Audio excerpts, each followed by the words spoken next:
We're back on our trip to the Anderson farm. Yes, we are. That. Are you okay? I hit some bushes, didn't get a scratch. There's no way you can climb down though. It's like a sheer wall. Okay. So I have like an almighty Barry, interpretation. Use a flare, Barry. Okay. Oh my goddess, yeah. Yeah. So Barry, I think in the first or second episode we had this flashback in New York. Second episode, yeah. Second Beginning of episode. second episode. Yeah, we had this flashback, and I think that is actually like a very not far back flashback. It's when he was shortly before publishing his last Barry, book, just wait for The me, Sudden okay? Stop. But you Yes. don't know when this is. At least not exactly. Yeah, and I think he published that book, and maybe it well, I think it didn't go very well. And Alice, well, I mean, I think in the flashback you actually noticed that those two were kind of already been living apart from each other. I think in the flashback you see their happiest time in the whole game, which is not especially a totally happy time, you know. But yeah, it's almost like the only time they're together and they're happy. yeah, you're right. Yeah, But she's already afraid of the dark, yeah, and she's like she hung up these pictures of him, yeah. so he's already like in the public, more or less. Yeah, he has like 5 Alex Casey books published, Yeah. and this is his last one. Yes. And now after this manuscript, but then he saw the man in I the will bush, unfold and he knew who it was. Driving for his life and knowing it was my useless, truth. he didn't realize he was crying until he couldn't see the road for the tears. Yeah, Yeah. go ahead. And I think after that book, he is under pressure publishing the last or the next book Yeah, of the series. not the series. It's like a completely new thing because Okay. Alex Casey, his main protagonist, died in the Sudden Stop. Okay, Yeah.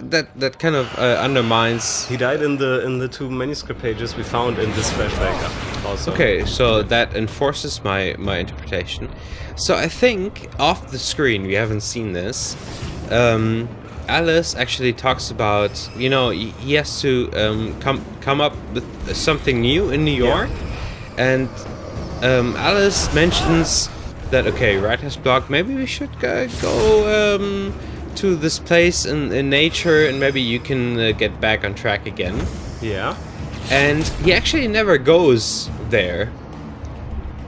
Oh, you So- mean his vacation there is imagined? It's completely imagined. And everything, that's my impression, everything he sees I needed a light to destroy is them to get through. so typical what you imagine of going in the woods, like in a small town of the United States. Yeah. You know, you have the small, Influenced by pop culture. yeah, for it's example. it's Yeah. like the small radio station. You have the redneck woodcutting stucky guy. You Yeah. have the creepy evil asylum psychologist. Yeah. You have the diner working Somewhere around here, blonde Yeah. who works there. You have what else do you have? Yeah, you have myth. You have a lot of Americana, definitely. Yeah, and you have myth I could and sense the legends movement in which the woods ahead. revolve like Facing around me a small without a weapon was town. dangerous, but I had no choice. You have trailer parks. You have this Yeah. wildlife keeper who lives like in a cabin with Yeah. full of dead stuffed animals. Yeah. The man was sleeping. It's And- perfectly like in a Nightingale felt a stab of Like a- envy. like like in a textbook, you know. Like in the textbook, yeah. It's textbook Put the small gun on his town. head and Americana. almost became Yeah, murder. Americana. His hand shook Exactly. and his throat felt Yeah. tight And dry. Biting his teeth, I think tried he to actually eat. went He lost the nerve. crazy or bipolar, still in New York. Yeah. And he's imagining all this, and he's actually imagining writing this awesome new book, which is totally... Which is, by the way, called Departure. It's called Departure. Yeah. Yeah, it's like a departure from himself. Yeah. And or from New York, you know, or whatever. Yeah. I mean, and, yeah. And you can see that he's so ambivalent. Yeah. In what he imagines he would write. Yeah. That you have all these point of view changes. Yeah. You know what I mean? As we witnessed and as we pointed out earlier, yeah. Yeah. So I think this is like his journey on the brink of sanity. It's like his departure from sanity in a way. Yes. In a way. His life, from his former life. Yeah. And I think he's actually... It's like his departure from everything he knew, although his life might not have been totally perfect before, but... From the farm, headed in the same general yeah, but his life wasn't perfect before, but he was in his New York apartment and he was writing most of the time because he published a couple of books. Yeah. He kind of separated from his wife, like in real life, no, just like in the typical from day-to-day life. Yeah. And as I said before, he that's what he clings to the first thing he remembers. Yeah. It wasn't far. If it was Barry, I would see the damage soon. And like Barry, for example, is another archetype, because Barry and his wife, or like Barry is one of the persons he was close to. Yeah. So he remembers him like as this crazy guy, but still... I'm trying to deliver each page to the right time and place. I'm trying to show you how the story goes. But even though he's like crazy in real life, he's like the only familiar thing. So for him it's positive, somebody who helps him, who stands up for him. Yeah.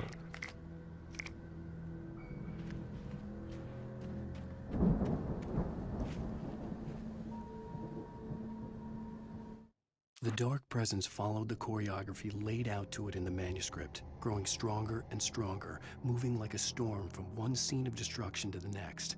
But it was still bound to follow the story and chained to the dark place it came from. When the story reached the end it longed for, it would finally be free. One question you had earlier was just kind of explained. The light, which is actually Thomas Zane, I don't think this is a spoiler, places the pages for you. Okay. You know, if you stay, can you say that in English? Game imminent? Yeah, probably, yeah. Probably, I don't know. He's giving you the pages.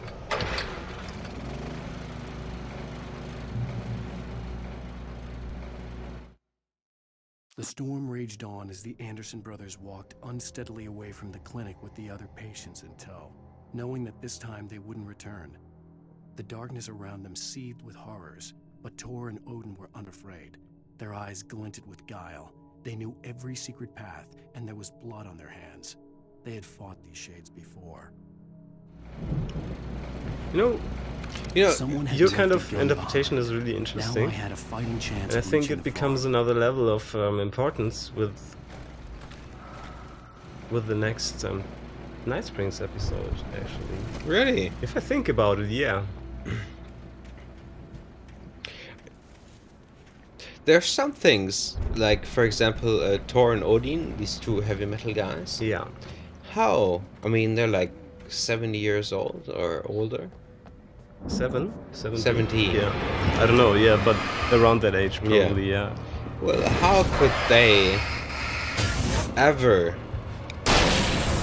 survive, or how could they ever be common for a small town on the west coast of the United States? Like with a successful band? It was kind of successful, yeah. How could that ever happen?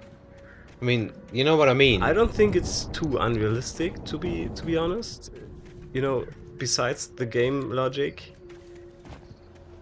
if you do interesting music in a small town, there are a lot of examples that this can really happen, especially from a small town, because there's so little of importance or interest to you, so you just get together your 2 or 3 guys you hang around with and do nothing else but music, and you're kind of a musical genius, so you develop these great songs and be at the right place at the right time. Yeah, or but not at the right place, but you meet the right guys, you have the right connections, whatever.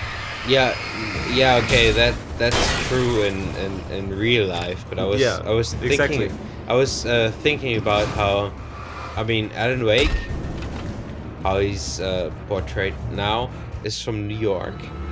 Yeah. And you can probably in New York go to the bar on the corner of the street, and you probably meet these 2 guys that will perfectly fit the driver. into the scenery. And you're right, yeah. And now, in my interpretation, in the asylum, they were Hello? Anybody here? more or less giving him Barry? clues how what is now happening is not real. Yeah. So, in my opinion, those 2 probably. By the way, you cannot walk faster.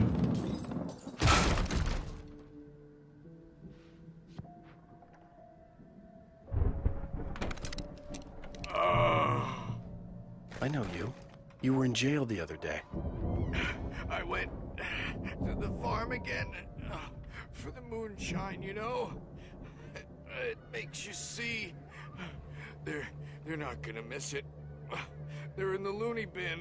But my buddy, Danny, I lost him. Something's gone wrong with him. It's not him. Like a real bad follow-up to a real good movie. The best friend's suddenly the bad guy. Who wrote this crap anyway? There's these dark feelings coming up in me when I play this game sometimes. You know what? I know for sure that I tried to shoot him in the nightmare mode, ran through. I run through every possible course in my head. If I continue like the Dark Presence wants me to, the story I'm writing won't save Alice. It's a horror story, and it's going to kill her, and me, and everybody in this town. No one will survive. Darkness will consume everything. This is what it's wanted all along. It will be free, unstoppable. It used Alice to get to me, dangled her in front of me to keep me going. It was never going to release her. I'm going to change this. I'll escape. I've written myself into the story. I'm now the protagonist. This feels like a terrible risk, but it's the only way to save Alice. I'll be bound by the events of the story just as much as anyone else who's been woven into it. The story must stay true for this to work. There have to be victims along the way, near escapes, cliffhangers. In a horror story, it can't be certain that the hero will succeed or even survive. He almost has to die. I'll write my own escape into the story next. I need help. Zane's going to be the one who'll help me. I'll make it happen. If he's telling you, I'll write myself into the story, I'm gonna be the protagonist, maybe that explains in a way the perspective changes, you know? Because he was one of the lesser characters at first, and then he's gonna be the protagonist because he... Let me guess. Danny, huh? Because he just says, yeah, fuck Barbara Jagger, my editor. I know that she's messing with me. Yeah. You know what? I'm feeling kind of bad because of my interpretations. Because Yeah, why would you? Your interpretations are great. No, I'm just trying to you know, build a counterpoint to The this. farm was still a good distance away. I'd need a car to get there fast.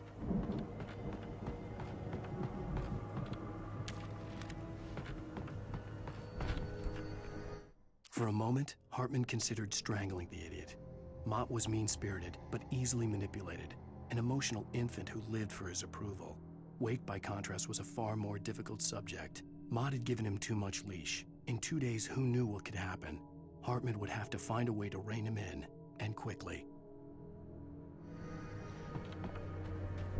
You know what I mean? Yeah, I know what you mean, but I feel kind of bad because what if this is all about, you know, they go into the lake and the lake has like a dark presence because it's like an Indian cursed cauldron volcano, which haunts the town, and you're stuck in this.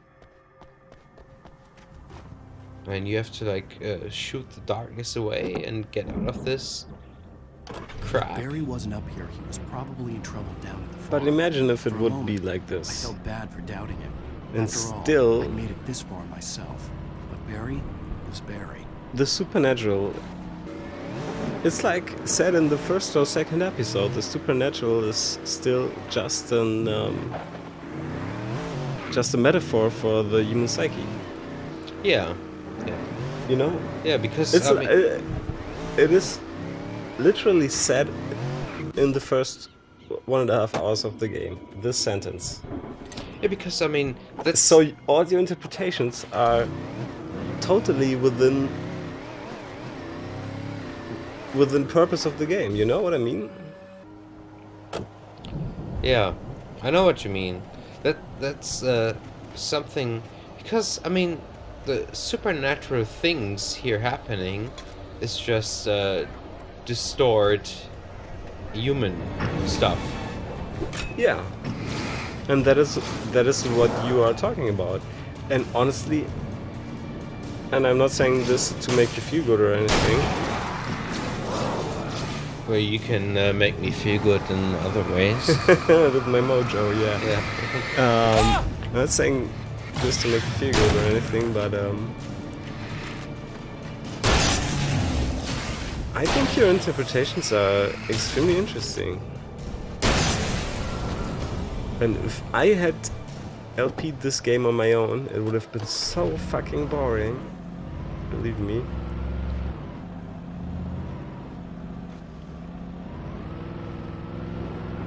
It's but like the perfect thing for you. And I'm not just saying it will be boring because it will be boring with me as a person alone, but because I don't think the way you think. You think in a different way. Yeah, which is but that's because I just didn't play myself. I think if you're in the game and you play it by yourself, it's probably more like watching a movie, and that now, is right, yeah. And now I have the feeling I'm like watching a guy watching but a still, movie. you know that I'm actually capable of reflecting on things happening in a movie or in a game. Yeah, of course you are, but being interactive in this kind of thing, you don't really have the time or the muse probably to go over the top. Yeah, to go over the top. Yeah, that's probably true. Yeah, and there's again the classic, by the way, which I'm taking. Oh, the car. And the Evil Dead car. It's like a old mobile. What was it called? Let me look it up. Oldsmobile. I threw the card away on which I wrote it. It's like a 1970 whatever Oldsmobile Delta 88. Okay. But I threw the card, my card away on which I wrote it down. Because you know all these cards in my messy room Which just confused me. The storm we all felt coming is finally here. The boys at the Weather Service reckon it'll last until morning at the very least. Pertaining to that, let me read that missing persons alert again. The Sheriff's Department's still looking for a Caucasian woman, 30 years old, slim and blonde with blue eyes. She may be lost in the woods, and it's possible she's been injured in a car accident. If you see her, please make sure you get her indoors and he's call talking the about sheriff. Alice. It's bad weather to be caught out in, so if you see someone in the area who maybe looks a little And now I will confused, ask you a question. So why would there be a radio station hoping you're all safe and in a well. place where there are like 300 people living, and he's talking like somebody from a real radio station in a big city? Like he was talking. Yeah, that's a good question.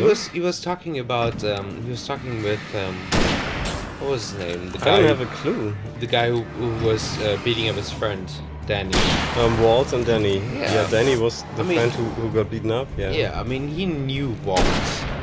Like it's probably somebody he just knows out of town. Yeah. So why would he talk like a real psychology segment from a radio station to this guy? You know what I mean? It doesn't make sense. Yeah, you're kind of right. Yeah, because it's I could just answer this with because it's a video game, but I don't know.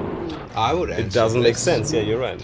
because Alan Wake doesn't know any other radio stations than from New York, and in Yeah. New York this is like very possible that this. You know what I mean? It's very Yeah, I know exactly what you anonymous. mean. Yeah.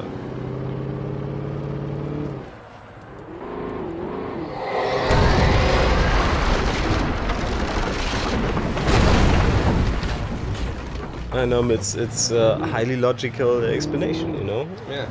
And why would a park ranger in full uniform and his fully fully equipped and stylized huge wooden cabin fix the paw of a dog which nobody knows? I think that's not really unrealistic. Because he's a human being, you know. Yeah, but he's... And human beings want to fix animals.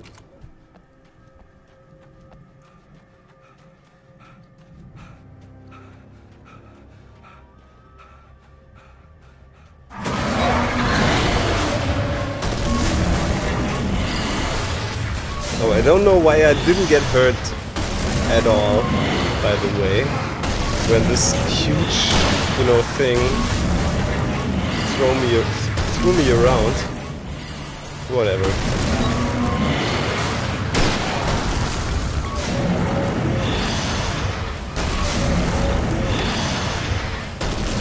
And also you can just go into the lights, into this street light, and Oh, be and safe. the thing is exploding.